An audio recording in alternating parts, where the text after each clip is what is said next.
Què passa, desfaenats? Benvinguts a un nou blog, però esta vegada és un superblog.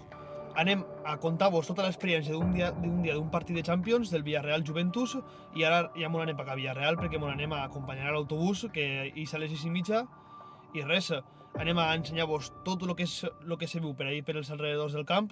Anem a per Jaume i a veure què mos conta, perquè més aficionat que Jaume al Villarreal vos dic jo que no aneu a trobar per ningú puesto.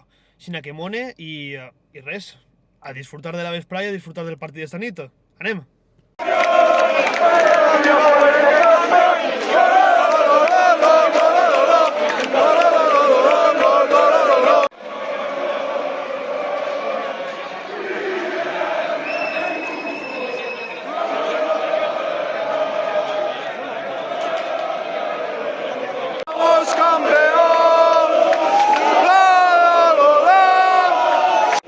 Bueno, avui, 13 anys després dels últims octaus que el Villarreal va jugar en Champions, tornem a jugar, és contra la Juve, assistem ja després de tot el recibiment, ara anem cap al mig del camp de futbol.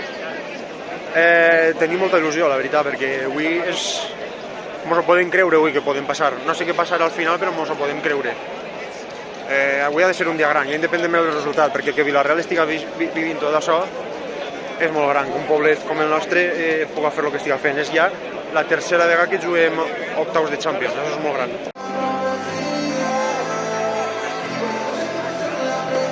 Bueno, ja estem dins del camp de futbol, tenim ahir els futbolistes calentant, i així ja està tota la gent preparada, ja està entrant, i la veritat és que l'entrada és prou bona, ja inclús mitja hora antes del partit. I bueno, això és... Vale que la Juventus ara no està en el millor moment de forma, té diverses lesions, però no oblidem que és un dels millors clubs d'Europa, la Juve. Però s'està enfrontant a un gran Villarreal, el que no sols jo crec, sinó ja és Vox Populi més o menys, que és un dels millors Villarreals de la història, si no el millor. Recordem que acaba de guanyar el títol contra el Manchester United de l'Europa League. 3 anys després, com he dit, també tornem a jugar els octaus de Champions, no res, anem a veure com es depara, però sí tenim molta il·lusió, creiem que se pot fer i creiem que pot ser possible.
S'ha acabat el partit, 1-1 al final, una pena que ens hagin marcat al segon 30.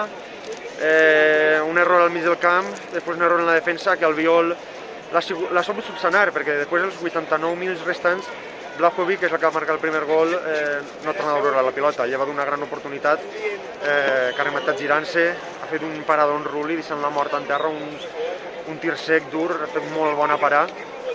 Després el Villarreal pareixia que fluixejarà en la segona part. Al final el gol de Parejo ha vingut ja després d'un ratet que el Villarreal ha estat millor. Crec que hem acabat el partit millor. L'1-1 és un gran resultat, tots l'haguem firmat. És just, però si me dius que el 2-1 és just, també t'ho compré, perquè jo crec que el Villarreal ha tingut més oportunitats, ha tingut més futbol com per a quedar 2-1 i guanyar el partit. Però no res. viure uns octaus de final de Champions en el meu poble és anar a passar, en l'equip del meu poble és anar a passar, ha sigut un dia espectacular, superespecial i no res. Endavant Villarreal, visca Villarreal i anem al Joventut Stadium a Turín a fer història, n'hi ha que fer història, n'hi ha que arribar a quarts per tercera vegada en la nostra història, endavant.